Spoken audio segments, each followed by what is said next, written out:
Good morning, ladies and gentlemen.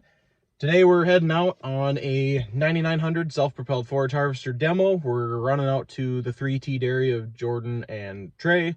They're looking to get into a bigger chopper, so we're going to take them this demo 9900 of ours and see if we can't get them a feel of what that unit is and see if we can't get them to buy one. We'll see what happens.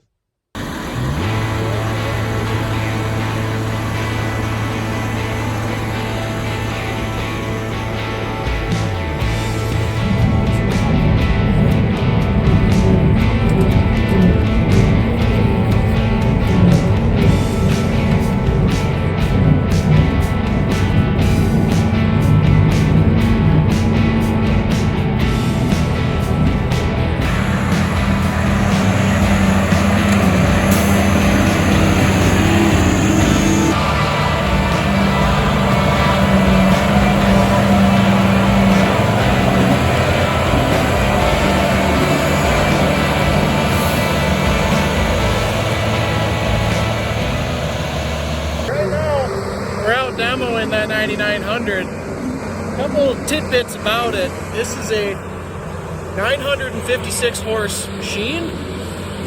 Puts out like somewhere around 3,500 foot-pounds of torque. Just an incredible monster of a machine.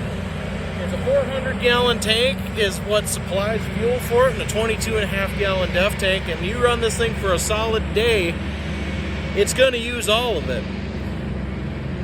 9900 is the biggest one that John Deere sells, and if you look at market share and how many machines John Deere sells as far as choppers go every year, the 9900 is the #1 unit that we sell. So there's a lot of people out there who want these high horsepower, high throughput machines. You can see in the field behind us here, we've got lots of alfalfa chop. Now, where these machines shine in this crop is they're gobbling hay in this windrow, but what makes chopping hay challenging is when you get like this. So you see we got big humps here, it gets kind of nice and flat, and then it starts to hump up again. So when we go through a lot of this in the field, that's what's hard to keep these things running, because with these machines, consistency is your #1 problem. You don't want to have a machine that is having to go up and down all the time, because you can't maintain speed. These machines are most efficient at processing when they have a full feed going through it. So when you have waves like that, you can hear the motor sometimes go wah, wah, wah, wah. Well, that's because we're not consistent and we're not being able to keep that feed smooth running through it. So having a really good merger driver to keep this as consistent as possible is really important. Now, you can't always do that. Like, take this crop, for example. There's a lot of clover mixed into it, so it's not just straight alfalfa, it's not just straight grass, talking to the operator. So there's only so much you can do. And right now it's running a little bit on the wetter side too. There's a certain moisture that customers want to see when they are chopping this stuff. I haven't met one customer that's identical moisture for the next. There's kind of a range that guys like to have it through, but you want to have a certain consistency of moisture for when you do put it into a pile or a bunker or a tube, so that you get a good fermentation out of it. So that's a couple of the things that we're looking for here. But when we have that big machine, it handles these weirder windrows really, really well. And these things are really popular because the throughput you can put through these things are insane. It's going to get really interesting here. It doesn't look very steep in the camera, but we're about to head up on that side hill and be curious to see what we're running for a degree of slope, because it's going to get a little western when we get up there. So let's watch it and work.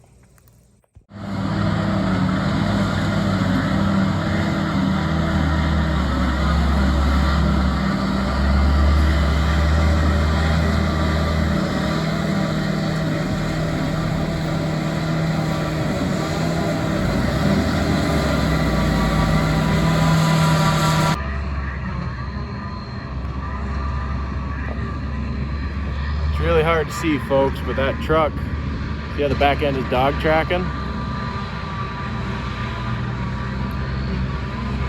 Just on some slippery stuff. Those are pretty decent slopes.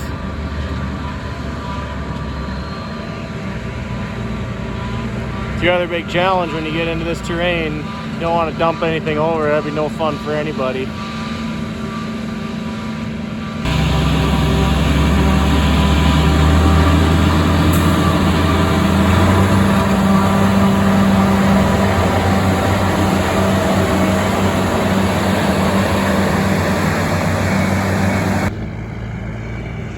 The camera definitely doesn't do justice. I flipped it around just to see what kind of angle we're sitting on, and 12 degrees of slope is kind of what we're riding on right now. It's pretty aggressive considering you've got trucks that are going up and down loaded, and they're plenty tall, 6 foot, so you're probably at least 10 foot tall at the box. You got all your weight sitting on top of your axles, so you get in a situation like this, you kind of have to know what you're doing. Fortunately, the guys here are very experienced with this terrain. They can feel when a truck is starting to kind of let loose or when they've hit their max threshold. It's the joys of farming in Wisconsin, though. What do you do?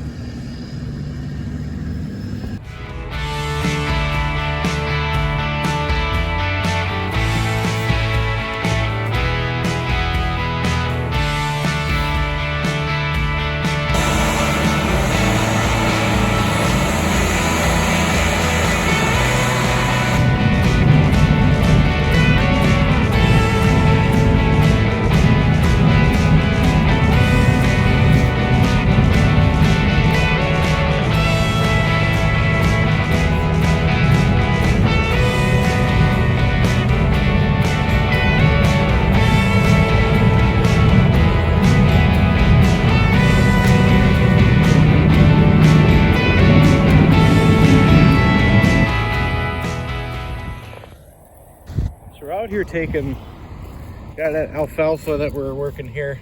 This is something that we hit the truck with that didn't make it in, shot it over the side. But this is what we're trying to do. So you take your alfalfa and we're sending it through a drum that's running 1,000 RPM, and we're taking long stemmy stuff like this, and we're chopping it up into fine pieces. Right now our current target point is 24 millimeters, and the length of cut is set by the speed of the intake. So how fast is the feed coming into the intake before the drum takes it and chops it up into little itty bitty pieces. The slower we suck it in, the longer strands you're going to get, and vice versa.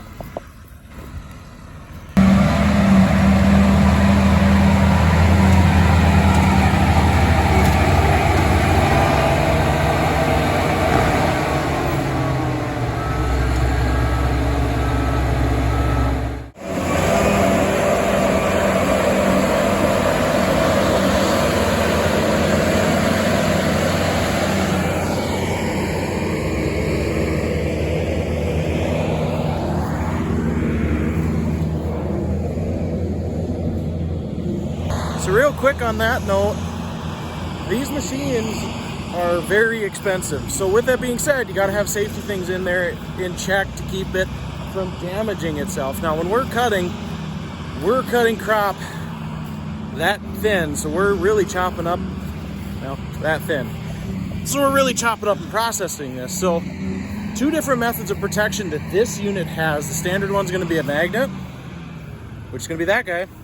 The other one's going to be a stone detector, so if it does feel something on the lower feed roll, it's going to stop the feed rolls and allow you to back it out, kind of like what you just saw. So they have a lot of safety features that keep them from eating themselves alive. It doesn't always prevent issues, though. We have seen stones get ingested, and it will destroy kernel processors. It will take knives out. It's a pretty nasty deal when that happens. So we always want to make sure that we have those in check, because if you're trying to run this through a chopper that's running how many thousands of RPM, doesn't turn out well. It's just hard on stuff.